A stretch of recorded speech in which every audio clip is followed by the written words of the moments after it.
تو آج ہم 20ویں صدی کے 3 ایسے رہنماؤں کی دنیا میں قدم رکھ رہے ہیں جنہوں نے آپ کہہ سکتے ہیں کہ تاریخ کا دھارا ہی موڑ دیا۔ جی بالکل۔ ترکی میں مصطفیٰ کمال اتا ترک، ہندوستان میں جواہر لال نہرو اور پاکستان میں محمد علی جناح۔ اور تینوں ہی ایک ایسے وقت میں ابھرے جب پرانی سلطنتیں بکھر رہی تھیں۔ صحیح، اور جدید ریاست کی تعریف لکھی جا رہی تھی۔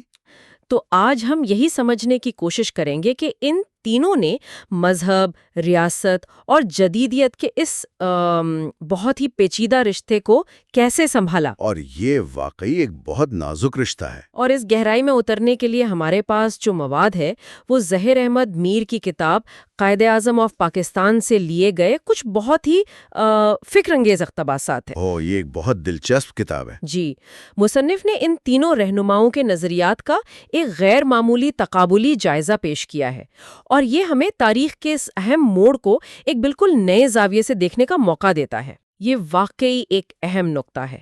دیکھیں، یہ صرف 3 الگ الگ ممالک کی کہانیاں نہیں ہیں، بلکہ جدید قومی ریاست کی تشکیل کے 3 بالکل مختلف ماڈلز ہیں۔ 3 مختلف ماڈلز، بالکل۔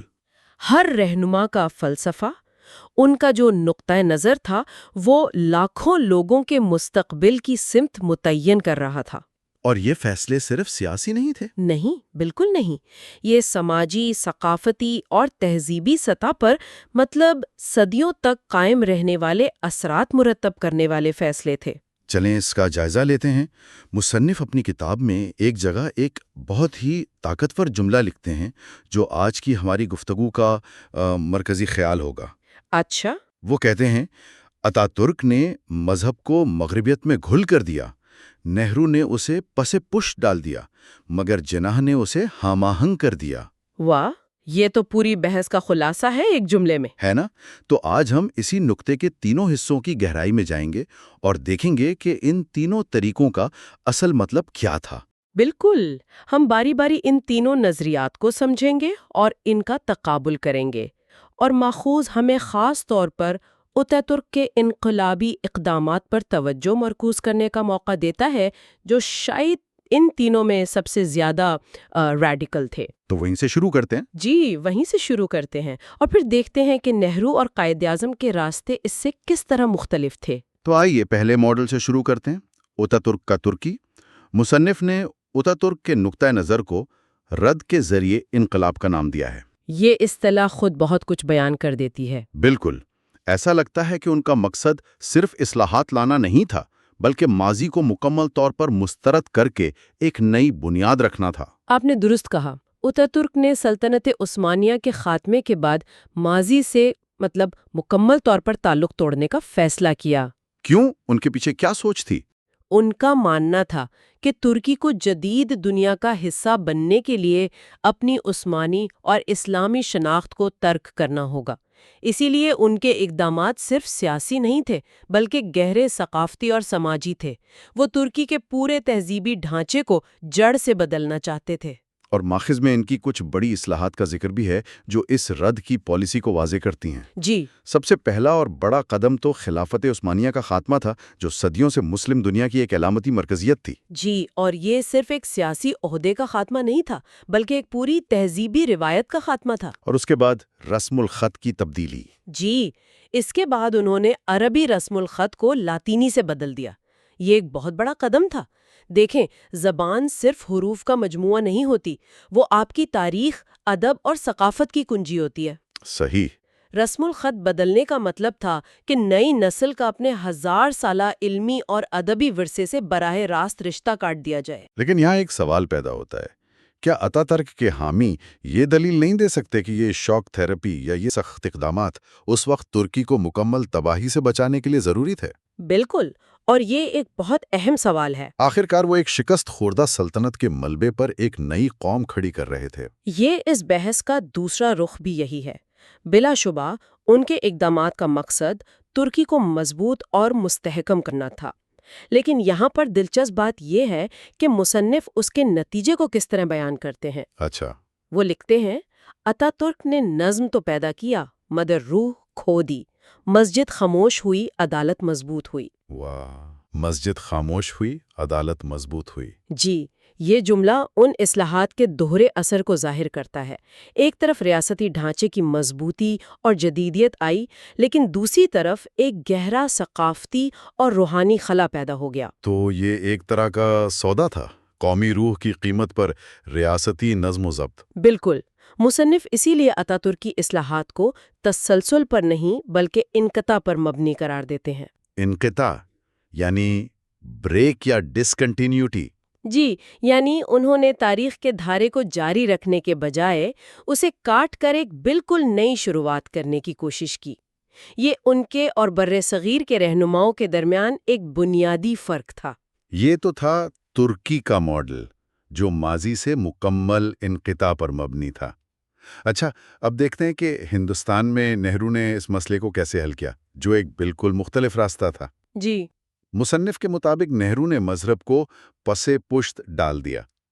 اس سے کیا مراد ہے؟ مطلب اس کا کیا مطلب ہوا؟ دیکھیں، نہرو کا ماڈل آتا ترک کی طرح مذہب سے براہ راست تصادم کا نہیں تھا، بلکہ اسے عوامی زندگی کے مرکز سے ہٹا کر ایک طرف رکھنے کا تھا۔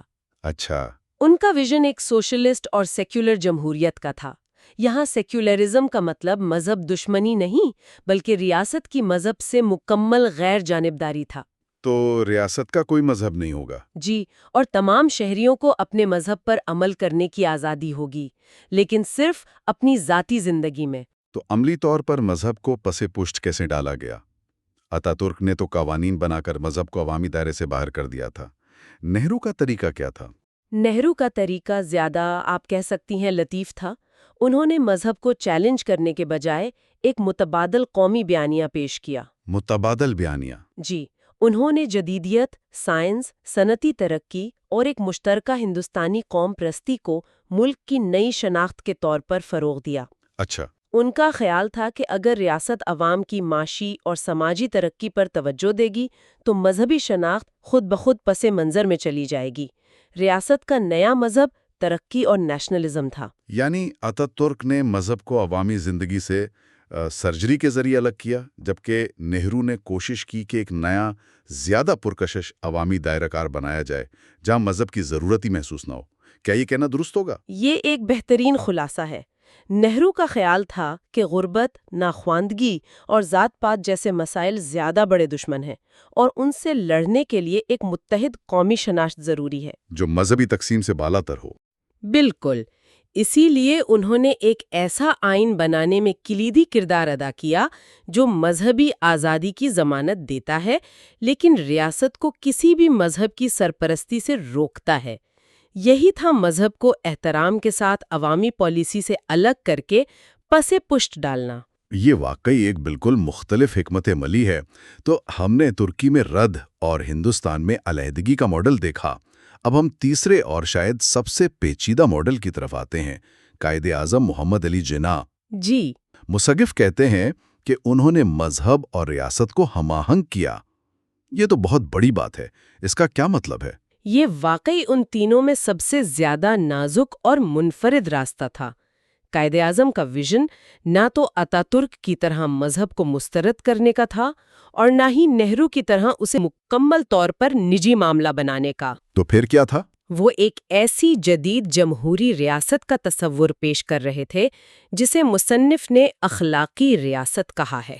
اخلاقی ریاست؟ جی، اس ماڈل میں ریاست کا کوئی سرکاری مذہب نہیں ہوگا اور تمام شہری برابر ہوں گے، لیکن ریاست کی پالیسیاں اور قوانین اسلام کے بنیادی اخلاقی اصولوں مثلا انصاف، مساوات اور سماجی بہبود سے رہنمائی حاصل کریں گے۔ لیکن یہ ایک بہت باریک لکیر ہے۔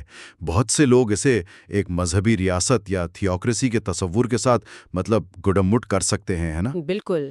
تو قائد اعظم نے اس ہم آہنگی اور ایک مذہبی ریاست کے درمیان فرق کو کیسے واضح کیا؟ یہ ایک کلیدی سوال ہے اور قائد اعظم نے اپنی تقاریر میں اس فرق کو بار بار واضح کیا۔ ان کا ویژن یہ نہیں تھا کہ ریاست کو علماء چلائیں گے یا مخصوص مذہبی قوانین نافذ کیے جائیں گے۔ تو پھر کیا تھا؟ بلکہ ان کا خیال تھا کہ ایمان اور مذہب عوام کو ایک اخلاقی بنیاد فراہم کرتے ہیں جس پر ایک منصفانہ اور جدید معاشرت تعمیر کیا جا سکتا ہے۔ اچھا، قانون سازی عوام کے منتخب نمائندے ہی کریں گے، لیکن ان سے یہ توقع ہوگی کہ وہ ان اخلاقی اصولوں کو مد نظر رکھیں۔ یہ ہم آہنگی روح کی سطح پر تھی، نہ کہ ڈھانچے کی سطح پر۔ تو اگر میں اسے سمجھنے کی کوشش کروں تو اتاترک نے ریاست کی مشینری سے مذہبی روح کو نکال دیا، نہرو نے روح کو مشینری سے الگ کمرے میں رکھ دیا، جی، جبکہ قائد اعظم کا خیال تھا کہ وہی روح مشینری کو چلانے کے لیے توانائی فراہم کر سکتی ہے، بشرطے کہ مشینری جدید اور جمہوری ہو۔ آپ نے اسے بہت خوبصورتی سے بیان کیا ہے۔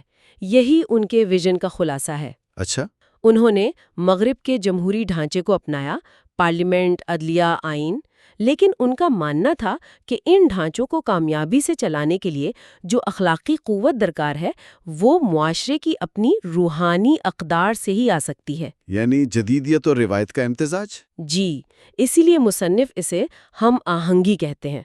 تو آج ہم نے ظہیر احمد میر کی کتاب کی روشنی میں دیکھا کہ کس طرح 20ویں صدی کے 3 عظیم رہنماؤں نے جدیدیت کے چیلنج کا سامنا کرتے ہوئے اپنی قوموں کے لیے 3 منفرد راستے چنے۔ بالکل، اتاترک کا راستہ ماضی سے انقطاع کا تھا۔ جی، نہرو کا ماڈل مذہب کو عوامی زندگی سے الگ کرنے پر مبنی تھا اور قائد اعظم نے جدیدیت اور ایمان کے درمیان ہم آہنگی پیدا کرنے کی کوشش کی۔ یہ بحث ہمیں اس بنیادی سوال پر سوچنے پر مجبور کرتی ہے کہ ایک قوم کی شناخت اس کی تاریخ اور ثقافت سے کتنی جڑی ہوتی ہے۔ بالکل۔ وہ جو ماخذ میں انقطاع اور تسلسل کی جو بات کی گئی ہے وہ آج بھی دنیا بھر کی قوموں کے لیے ایک زندہ حقیقت اور ایک بڑا چیلنج ہے۔ اور اسی پر میں سننے والوں کے لیے ایک آخری سوال چھوڑنا چاہوں گی۔ جی ضرور۔ کیا قومی شناخت کی تعمیر کے لیے ماضی سے مکمل انقطاع جیسا کہ اتاترک نے کوشش کی واقعی ممکن ہے، یا کیا ہر قوم اپنی تاریخ کے ساتھ ایک مسلسل مکالمے میں رہتی ہے، چاہے وہ اسے تسلیم کرے یا نہ کرے؟ مختلف تھا۔ تو آج کی ہماری گفتگو کا مرکز یہی ہے کہ مصنف ان نظریات کا تجزیہ کیسے کرتا ہے اور ان کے نتیجے آج ہمارے لیے کیا معنی رکھتے ہیں۔ بالکل۔ چلیں پھر نہرو کے ماڈل سے ہی شروع کرتے ہیں۔ مصنف لکھتا ہے کہ نہرو نے ہندوستان کے لیے ایک سوشلسٹ سیکولر جمہوریت کا انتخاب کیا۔ جی، یعنی ریاست کا کوئی مذہب نہیں ہوگا اور مذہب ہر شہری کا اپنا ذاتی معاملہ ہوگا۔ پہلی نظر میں تو یہ ایک بہت ہی جدید اور مثالی راستہ لگتا ہے نا؟ بالکل لگتا ہے، خاص طور پر ایک ایسے ملک کے لیے جہاں اتنے زیادہ مذہب اور ثقافتیں ہوں۔ کاغذ پر تو یہ بہترین حل نظر آتا ہے۔ تو پھر مسئلہ کہاں تھا؟ مسئلہ تھا اس کے عملی نتیجے میں۔ دیکھیں، یہ مغربی لبرل جمہوریت کا ماڈل تھا اور خیال یہ تھا کہ اگر ریاست غیر جانبدار رہے گی تو سب شہری برابر ہوں گے اور ہم آہنگی پیدا ہوگی۔ جی، لیکن مصنف یہاں ایک بہت گہرا اور متنازع نقطہ اٹھاتا ہے۔ وہ کہتا ہے کہ اس کا نتیجہ وہ نہیں نکلا جس کی امید کی جا رہی تھی۔ اچھا، وہ کیا تھا؟ بالادستی نے آہستہ آہستہ جڑ پکڑ لی۔ اکثریتی بالادستی، وہ کیسے؟ دیکھیں، جب ریاست تو کہتی ہے کہ وہ غیر جانبدار ہے، لیکن معاشرہ خود گہری مذہبی اور ذات پات کی تقسیم کا شکار ہو، تو ہوتا یہ ہے کہ اکثریت کی ثقافت اور اقدار وہ غیر سرکاری طور پر ریاستی پہچان بن جاتی ہیں، اور اقلیتیں خود کو الگ تھلگ محسوس کرنے لگتی ہیں۔ بالکل۔ اور اسی بات پر زور دینے کے لیے مصنف نے ایک ایسی لائن لکھی ہے جس نے مجھے واقعی سوچنے پر مجبور کر دیا۔ کون سی لائن؟ وہ لکھتا ہے، نہرو کا سیکولرزم سیاسی ریاضی تھا، اخلاقی انصاف نہیں۔ سیاسی ریاضی، یہ تو بہت سخت الفاظ ہیں۔ اس سے مصنف کی کیا مراد ہے؟ یہ ایک بہت اہم نقطہ ہے۔ سیاسی ریاضی سے مصنف کی مراد ایک ایسے نظام سے ہے جو صرف اعداد و شمار پر چلتا ہے، کتنے ووٹ، کتنی نشستیں۔ اکثریت کس کی ہے؟ جی، یہ ایک میکینکی عمل ہے، جیسے حساب کتاب کرنا۔ اس نظام میں جس کے پاس زیادہ نمبر ہیں وہ جیت جاتا ہے، لیکن مصنف کہتا ہے کہ انصاف صرف نمبروں کا کھیل نہیں ہے۔ انصاف ایک اخلاقی تصور ہے؟ بالکل۔ اخلاقی انصاف کا تقاضا ہے کہ آپ اقلیتوں کے حقوق، ان کی ثقافت، ان کے عدم تحفظ کے احساس کا بھی خیال رکھیں، چاہے ان کے ووٹ کم ہی کیوں نہ ہو۔ تو مصنف یہ کہہ رہا ہے کہ نہرو کا ماڈل صرف اکثریت کی حکومت کو یقینی بنانے تک محدود رہ گیا؟ جی، اور اس نے اقلیتوں کے تحفظ کے اخلاقی فرض کو نظر انداز کر دیا۔ مصنف کی دلیل یہی ہے۔ لیکن ایک منٹ، کیا جمہوریت کا مطلب یہی نہیں ہوتا، اکثریت کی حکومت؟ بہت اچھا سوال ہے۔ نہیں، مصنف جمہوریت پر سوال نہیں اٹھا رہا۔ تو پھر وہ ایک مخصوص معاشرتی تناظر میں سیکولرزم کے نفاذ کے طریقے پر سوال اٹھا رہا ہے۔ اس کی دلیل یہ ہے کہ ایک ایسے معاشرے میں جہاں گہری مذہبی تقسیم ہو، وہاں صرف یہ کہہ دینا کہ ریاست غیر جانبدار ہے کافی نہیں ہوتا۔ اس سے ایک خلا پیدا ہوتا ہے؟ جی، ایک خلا پیدا ہوتا ہے جسے اکثریتی ثقافت پر کر دیتی ہے۔ شاید ایک ایسے معاشرے کے لیے ایک مختلف ماڈل کی ضرورت تھی۔ ٹھیک ہے، یہ بات سمجھ میں آتی ہے۔ تو اگر نہرو کا ماڈل مصنف کے مطابق اس اخلاقی انصاف کے امتحان میں ناکام ہو گیا، تو پھر متبادل کیا تھا؟ بالکل، اور یہ ہمیں جناح کے تصور کی طرف لے جاتا ہے، جو بظاہر بالکل الٹ لگتا ہے۔ جی، اور مصنف کے مطابق یہی وہ نقطہ ہے جہاں جناح کی سوچ کی گہرائی سامنے آتی ہے۔ وہ ایک ایسا راستہ پیش کرتے ہیں جو نہ تو آتا ترک کی طرح مذہب کو مکمل طور پر رد کرتا ہے اور نہ ہی نہرو کی طرح اسے نجی معاملہ قرار دیتا ہے۔ لیکن جب ہم آج کے دور میں مذہب اور ریاست کو جوڑنے کی بات کرتے ہیں تو اکثر ذہن میں ایک تھیوکریسی کا تصور آتا ہے۔ تو مصنف اس دلیل کا دفاع کیسے کرتا ہے؟ کیونکہ جناح نے تو واضح طور پر کہا تھا، جسے مصنف نے نقل بھی کیا ہے، کہ ہمارے رہنما اصول قرآن اور رسول صلی اللہ علیہ وسلم کی تعلیمات ہیں۔ جی، اور یہی وہ جملہ ہے جسے اکثر غلط سمجھا جاتا ہے۔ مصنف اس کی تشریح بہت دلچسپ انداز میں کرتا ہے۔ کیسے؟ وہ کہتا ہے کہ جناح کے نزدیک اس کا مطلب یہ نہیں تھا کہ علماء کا ایک گروہ ملک پر حکومت کرے گا، بلکہ مذہب کو ریاست کے اخلاقی ضمور کا ماخذ بننا تھا۔ اخلاقی ضمیر کا ماخذ، یہ ایک بہت گہرا تصور ہے۔ اس کو ذرا آسان الفاظ میں سمجھائیں۔ اس کو یوں سمجھیں کہ جیسے کسی کمپنی کا ایک جدید کارپوریٹ ڈھانچہ ہوتا ہے، سی ای او ہوتا ہے، بورڈ آف ڈائریکٹرز ہوتے ہیں، ٹھیک ہے۔ لیکن اس کمپنی کا ایک مشن سٹیٹمنٹ بھی ہوتا ہے، مثلاً صارفین کے ساتھ ایمانداری۔ یہ مشن سٹیٹمنٹ کمپنی کے ہر فیصلے پر اثر انداز ہوتا ہے، اس کی اخلاقی سمت کا تعین کرتا ہے۔ بالکل۔ مصنف کے مطابق جناح چاہتے تھے کہ پاکستان کا ریاستی ڈھانچہ جدید جمہوری ہو، لیکن اس کا اخلاقی قطب نما، اس کی روح اسلام کے اصول انصاف، مساوات اور انسانی وقار ہوں۔ واہ، یہ تو بالکل مختلف تصویر پیش کرتا ہے۔ تو ریاست کا کام لوگوں کو زبردستی نمازی بنانا نہیں، بلکہ ایک منصفانہ نظام قائم کرنا تھا۔ جی، ایک ایسا نظام جہاں ہر کسی کو، چاہے وہ مسلمان ہو یا غیر مسلم، انصاف اور تحفظ ملے۔ اور اسی لیے مصنف جناح کی ذہانت کو بیان کرنے کے لیے یہ الفاظ استعمال کرتا ہے۔ جناح کی اصل نبوغ یہ تھی کہ انہوں نے اصلاح کی مگر انقطاع نہیں کیا، جدیدیت اپنائی مگر ایمان نہیں کھویا۔ اصلاح کی مگر انقطاع نہیں کیا، یہ بہت گہری بات ہے۔ مطلب معاشرے کو بہتر بنانے کی کوشش کی، لیکن اپنی تاریخ و ثقافت سے رشتہ نہیں توڑا۔ جی، مصنف یہاں آتا ترک کے ماڈل سے فرق واضح کرتا ہے۔ وہ کہتا ہے کہ آتا ترک نے انقطاع کیا، یعنی ایک سرجن کی طرح ترکی کو اس کے اسلامی ماضی سے کاٹ کر الگ کر دیا۔ ایک صاف لیکن تکلیف دہ عمل۔ بالکل۔ اس کے برعکس جناح ایک فزیو تھراپسٹ کی طرح تھے جو جسم کو کاٹنے کے بجائے اسے مضبوط بنانے کی کوشش کرتا ہے۔ اسے اور واضح کریں۔ جناح کا ماننا تھا کہ اگر آپ لوگوں سے ان کی شناخت چھین لیں گے تو وہ جدیدیت کو کبھی دل سے قبول نہیں کریں گے، بلکہ اسے ایک مسلط کی گئی چیز سمجھیں گے۔ صحیح۔ لیکن اگر جدیدیت کو ان کی اپنی اقدار اور ایمان کے آئینے میں دکھایا جائے تو وہ اسے اپنائیں گے۔ یہ مغرب کی نقل نہیں بلکہ اپنی شرائط پر جدید بننے کا عمل تھا۔ یہ نظریہ سننے میں تو بہت متاثر کن ہے، لیکن یہاں ایک مشکل سوال پیدا ہوتا ہے۔ جی؟ ناقدین یہ کہہ سکتے ہیں کہ یہ سب باتیں کتابوں میں اچھی لگتی ہیں، لیکن اگر ہم پاکستان کی تاریخ پر نظر ڈالیں تو یہ اخلاقی جمہوریت کا خواب تو کبھی پورا ہوتا نظر نہیں آیا ہے نا؟ یہ ایک بہت ہی جائز اور اہم نقطہ ہے۔ مصنف اس پر براہ راست تو بات نہیں کرتا، لیکن اس کی تحریر سے یہ اشارہ ملتا ہے کہ وہ تصور اور اس کے نفاذ میں فرق کر رہا ہے۔ اچھا، وہ کیسے؟ اس کی کتاب کا مقصد یہ بتانا نہیں ہے کہ پاکستان نے اس ویژن کو کامیابی سے نافذ کر لیا ہے، بلکہ اس کا مقصد یہ دلیل دینا ہے کہ بانی کا پیش کردہ بلو پرنٹ یا نقشہ بذات خود بہت مضبوط تھا۔